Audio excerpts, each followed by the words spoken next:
All right. So now everybody's had a big lunch and you're about to fall asleep.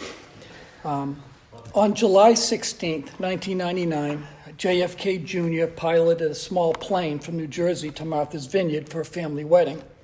On board were his wife and her sister. JFK Jr. had only recently earned his pilot's license and was not instrument rated. When he approached the vineyard over the water, he visually tried to fly through a dark, hazy night, but became spatially disoriented and crashed, killing all three of them. Since we are living in dark, hazy times right now, how can we navigate through this to heaven? We are immersed in a deep ocean of information and disinformation. It is also a time of stark social division in our country and in our church. This social division should not surprise us. Jesus said, "Do you think I have come to give peace on earth? No, I tell you, but rather division. From now on, a house will be divided 3 against 2 and 2 against 3. You've heard the saying, bad news sells papers. That is, negative, controversial, or sensational news stories tend to attract more readership and viewership than positive ones. So in the same way our social media apps use clickbait and are designed to keep users engaged, our news media does likewise. They feed us content to keep us fired up and interested so they can make more ad money. After all, they must compete for our attention against all the other things we do. For most of our country's history, we have been primarily divided between 2 political parties. However, they largely shared an ideological center until the 1970s. Today, they have grown much further apart on deeply emotional issues like abortion, sexualizing children in public school at a younger age, and transgendering children. With the election of Barack Obama, I thought the race issues were mostly settled, but those fires keep getting reignited and fanned. Our news media has boldly taken political sides.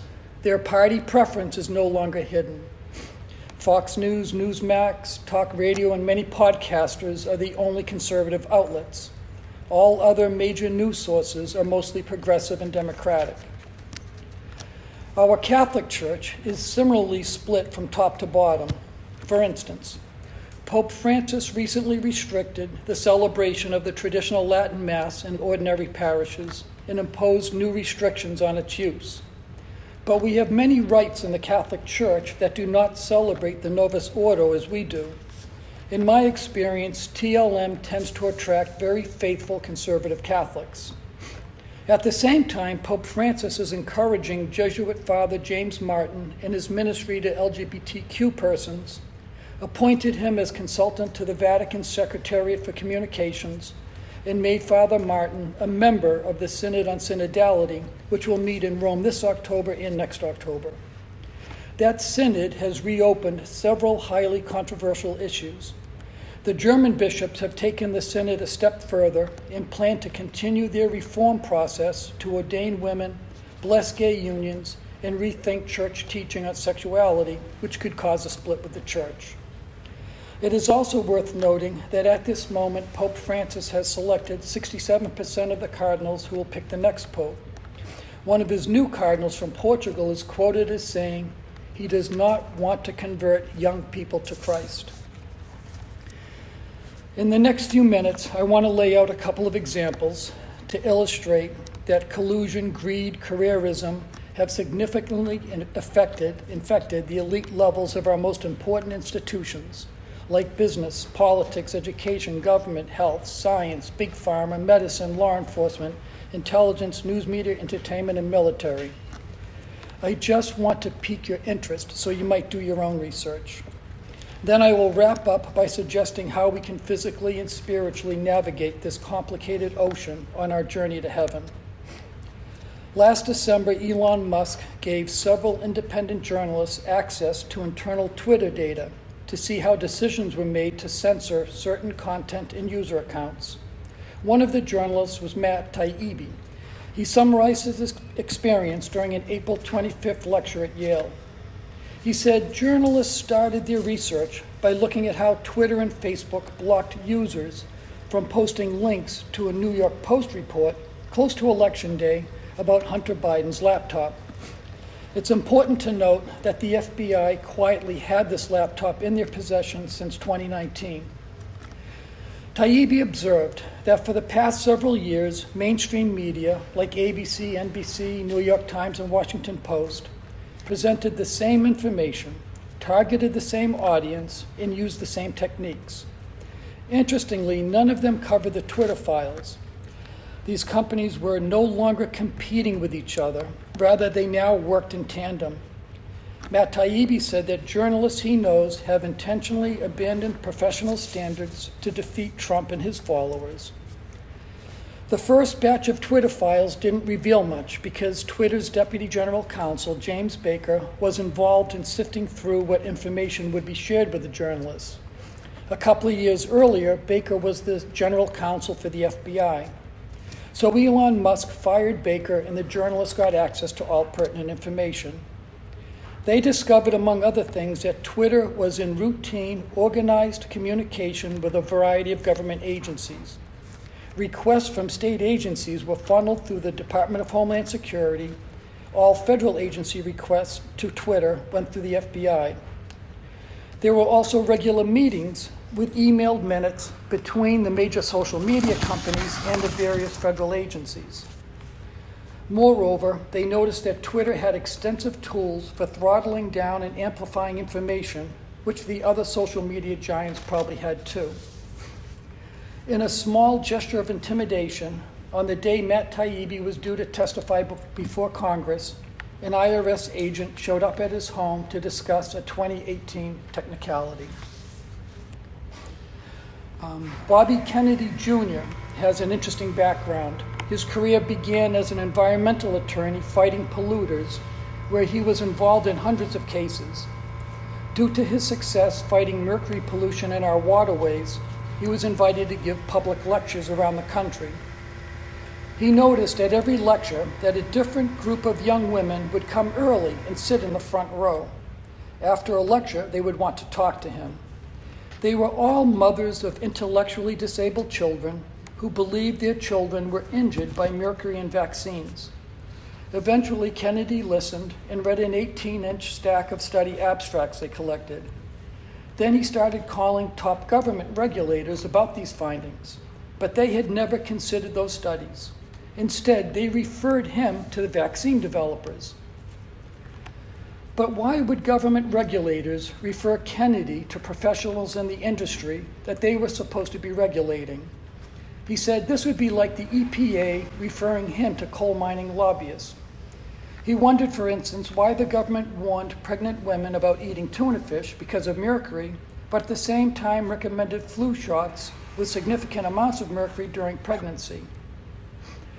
It's important to note that Bobby Kennedy is not anti-vaccine. Rather, his advocacy organization, the Children's Health Defense, is trying to clean up the toxic soup our children are being raised in.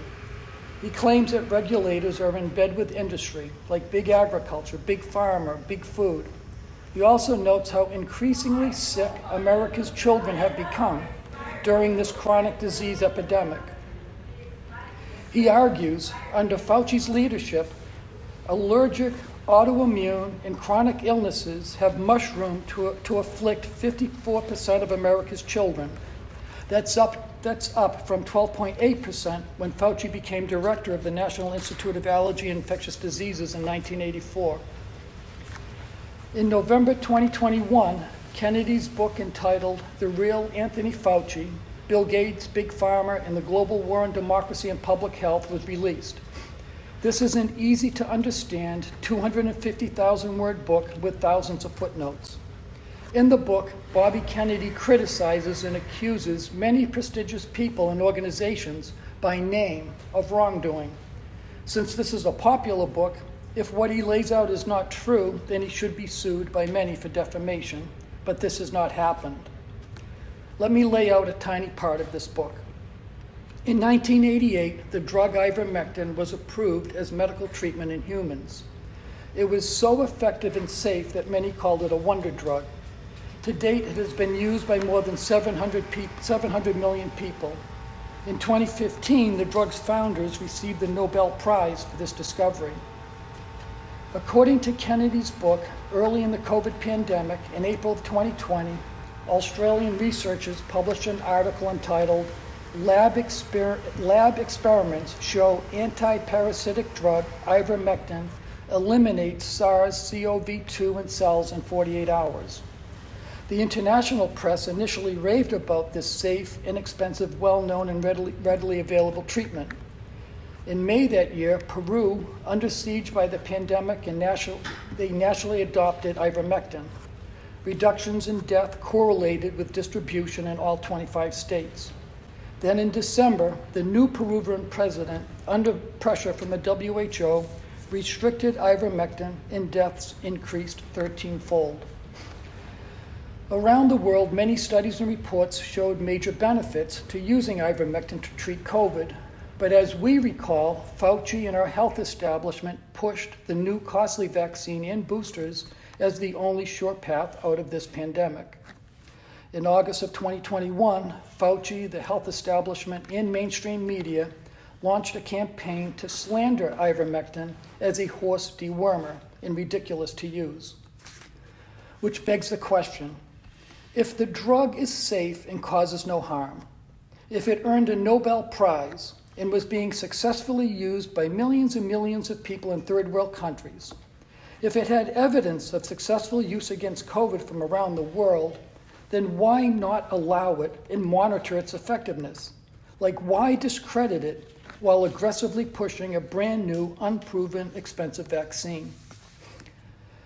According to CBS News, more than 900 current and former scientists at the National Institutes of Health legally collected almost $9 million in royalties last year for drugs and inventions they discovered while working for the government. According to information garnered from the Freedom of Information Act requests, between 2009 and 2014, both Anthony Fauci and the former NIH director, Francis Collins, received royalty payments from pharmaceutical companies. This may present a conflict of interest since they had a great deal of influence in deciding what research the government funds.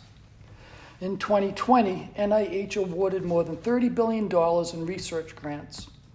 Coupled with actors such as Bill and Melinda Gates Foundation, that amount of money influence can co-opt scientists.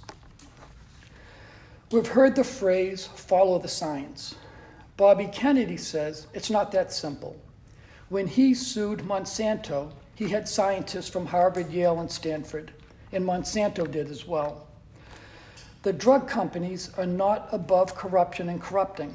According to a 2020 JAMA report, Big Pharma paid over $30 billion in penalties for illegal activities in the U.S. between 2003 and 2016. Pfizer paid $2.9 billion and Merck paid $2.1 billion. Out of 26 drug companies examined, only 4 were not assessed a penalty. Moreover, consider all the drug commercials on TV. Do those news networks want to bite the hands that buy those ads? Do they want to present any information that hurts their political party and upsets their viewers? So why did I bring all these issues to our attention today? Because truth itself is under widespread organized attack by greed, corruption, ambition, and the desire for unbounded sexual pleasure. Moreover, not many people are standing up to it. This is why our information climate is so dark and hazy, and many are being misled. Jesus said, I am the truth, and the truth will set you free. Psalm 146 says, do not put your trust in men. Picking up on this, the Catechism says, it is right and just to entrust oneself wholly to God and to believe absolutely what he says. It is futile and false to place such faith in men. Given our times, my first recommendation is to stay close to the obvious meaning of all God's words. Don't dismiss or water down any of them. And I'm thinking especially of the Gospels, Catechism, New Testament, and Old Testament in that order. Pope Francis and his friends are getting danger close to changing church doctrine. Based on history, some believe the Holy Spirit will protect against this. I pray that's true. However, what could happen is while official doctrine remains unchanged, something such as blessing gay unions might be accepted, which will mislead many. Pope Benedict stressed interpreting church doctrine by emphasizing its continuity through history. That is, we can have new insights and ways of expressing truths, but we can never break with the traditional understanding of the church on faith and morals. So stay close to all God's official words and sacred tradition. St. Paul warned, "For the time is coming when people will not endure sound teaching, but will have itching ears. They will accumulate for themselves teachers to suit their own likings." My second recommendation in our age of information and disinformation is to pay attention to various sources of news and be discerning. Look at what is said, not said, and how it's said. Consider all sides, even if it annoys you, to get a fuller picture. Question and research things that are important, then determine what is most likely true and make your best decision. Lastly, be courageous and kind. Don't be afraid to stand for truth and Christian values. We must appeal to people's common sense, that deep moral sensibility about what is truly right and wrong. For instance, even in Massachusetts, I believe few people want our children to be sexualized in elementary school. The challenge, though, might be getting busy people to care. To get through these dark, hazy times and lead people to heaven, God's words in the pursuit of truth must be our instrument panel. That said, keep in mind that our trajectory into the future is not toward worldly paradise where everyone is happy. Rather, before Jesus comes again, the Antichrist will rule, and the church will experience great tribulation and suffering. The Catechism says, people will accept an apparent solution to their problems at the price of apostasy from the truth. You've heard it said, never let a good crisis go to waste. During a time of war, pandemic, terrorism, and natural disaster, etc., people will accept significant changes and less freedom in exchange for greater safety and order. So going forward, be aware of future crises, elite concentrations of money, power, and influence, our politicians obediently following decisions made by world organizations, and the deterioration of our freedom and democracy. I doubt many or any of the elite around the world go to Mass, obey church morality, and pray to the Holy Spirit for wisdom before they meet. Rather, they're mostly being deceived by another power. In 1887, a British historian wrote, "Power tends to corrupt, and absolute power corrupts absolutely. Great men are almost always bad men, even when they exercise influence and not authority. But they are even more bad when given the certainty of corruption by authority." It's a mistake to see things simply in terms of Democrats versus Republicans. Corruption and elitism cuts across both parties. A better contemporary lens might be those inside the circle of power versus those outside. The annual World Economic Forum of 2,500 leaders, as part of their Great Reset initiative, produced a video for their ideal vision of the year 2030. In that video, they said, "You will own nothing and be happy." Brothers, in the times ahead, we need God's words and the wisdom and courage of the Holy Spirit to pursue truth and stand up for it. Things are changing, and real saints will be made.